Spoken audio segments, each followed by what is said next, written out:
Salut à tous, aujourd'hui petit tutoriel coding CarPlay sur les séries F et G, Mini, etc. post 2016.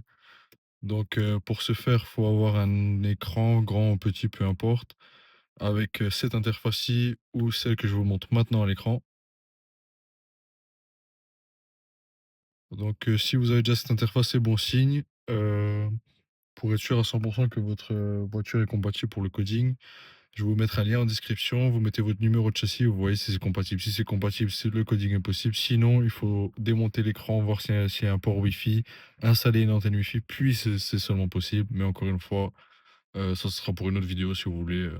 Dites-moi ça en commentaire d'ailleurs. Et bah, du coup, on se retrouve directement pour la suite.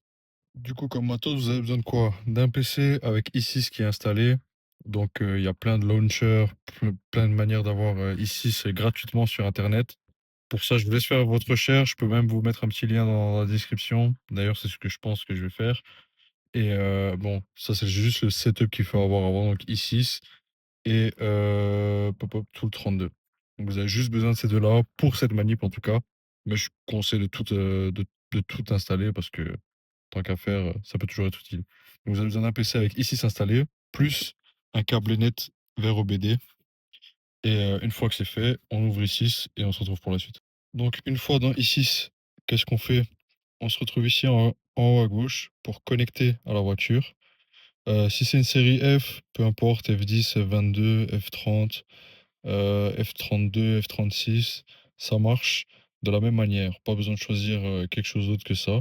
Donc vous allez ici, et vous avez le F20, F020. Mais attention, ici vous en avez 4. Donc déjà le direct, on va pas le choisir. Et celui-ci en grisé, on va pas le prendre non plus. Ce qu'on va prendre, c'est le premier.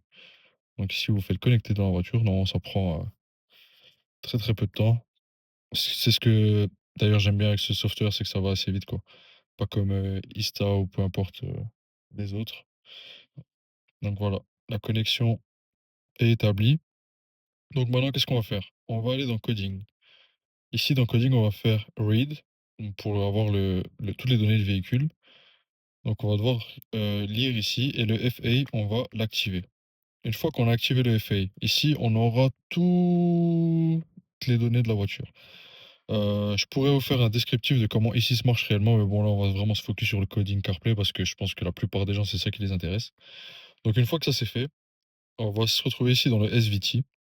On va read the VCM. Donc, ici, on va lire le VCM. Voilà. Ici, le VCM a été lu.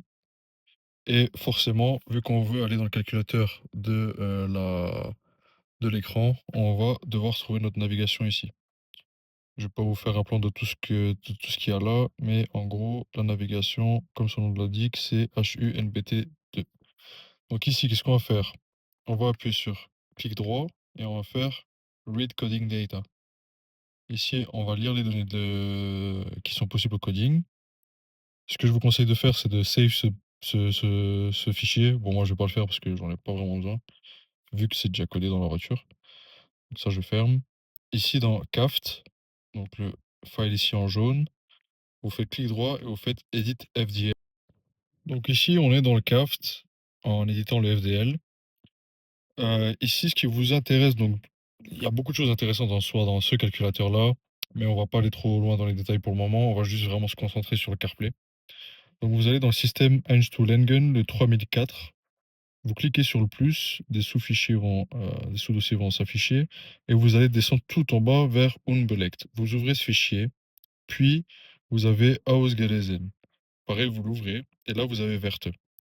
Là, vous appuyez dessus. Moi, je vais pas le faire parce que j'ai mon numéro de châssis avec le CarPlay qui est dedans et j'ai pas envie que les gens le prennent, parce que ça vient de la voiture d'un ami.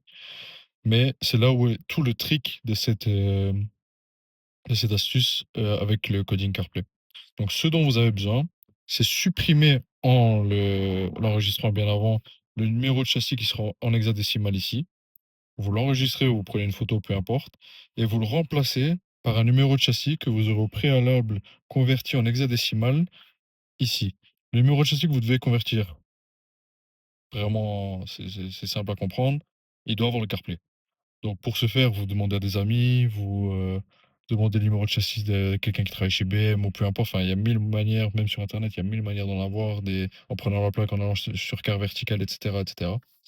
Une fois que vous avez fait ça, vous allez dans la description, j'ai mis un lien vers le site pour convertir le numéro de châssis en hexadécimal. Et vous le collez juste ici en respectant bien l'ordre des virgules. Une fois que ça c'est fait, vous appuyez sur ce petit bouton à droite, juste là. Donc ce petit bouton-là pour appliquer les changements. Une fois que c'est fait, vous les sauvegardez et vous faites le go back là. Vous revenez en arrière. Maintenant, pour être sûr que tout a été respecté, vous faites clic droit, encore Activate FA. Là, il a été remis à jour, entre guillemets, ou en tout cas, il a été update. Et vous faites Code FDL. Vous le codez. Vous avez changé les paramètres du FDL, ou en tout cas certains paramètres du FDL. Et du coup, vous devez le coder maintenant. Vous devez le coder dans le calculateur de la navigation. Une fois que ça c'est fait, pour la partie ici, c'est fini. Et je peux déjà vous dire que le plus gros a été fait en soi. Donc, vous devez juste déconnecter, comme ce que je vais faire maintenant. Close connection, oui. Et maintenant, on se retrouve pour la suite. Voilà. Nous voilà dans Ediabas Toolset 32, donc dans tout le 32. Et ici, vous avez besoin de PZD files qui seront aussi dans la description. Attention qu'il y a la version light et la grande version. Là, pour le coding CarPlay, vous avez juste besoin de la light. Pour, si vous voulez tout de même euh, télécharger la version complète, il vous faudra environ 500 Go de stockage. Donc je sais que c'est pas donné à tout le monde, pour ça qu'il y a une version light et c'est beaucoup plus accessible. Et de toute façon, pour le CarPlay, vous avez juste besoin de ça, quoi. Donc ici, ce que vous allez faire, c'est aller dans eNav Evo et vous avez Entry Nav aussi. Entry Nav, vous devez l'utiliser quand vous avez la petite navigation. Pour les gens qui sont comme moi avec la grande navigation, vous n'avez pas besoin de prendre un Entry Nav, vous avez besoin de prendre eNav Evo. Donc moi, c'est ce que je vais faire aussi. Attention que j'ai pas précisé, mais pour tout le 732, il faut que la voiture soit absolument démarrée. Pas au contact, mais démarrée. Donc on va ouvrir ce fichier. Voilà, tout est fait. Bon, moi, j'ai pas allumé la voiture parce que je dois pas coder le CarPlay dans la voiture, mais c'est vraiment juste pour vous montrer. Mais vous devez la démarrer. Donc ici, on peut supprimer tout ça. Et voilà, vous êtes dans le Select Job, dans le Inavevo. Donc ici, vous allez chercher Steuern Routine. OK. Et vous allez aller dans Argument.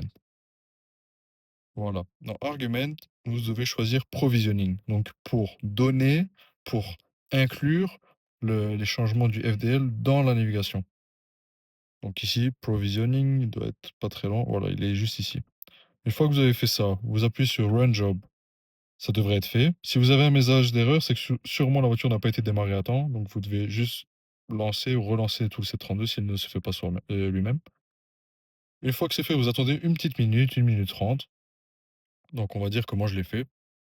Et puis vous allez ici dans hop, hop, hop, ouais, Steuergerhardt Reset. Donc ici, vous allez voir, je vais le faire avec vous.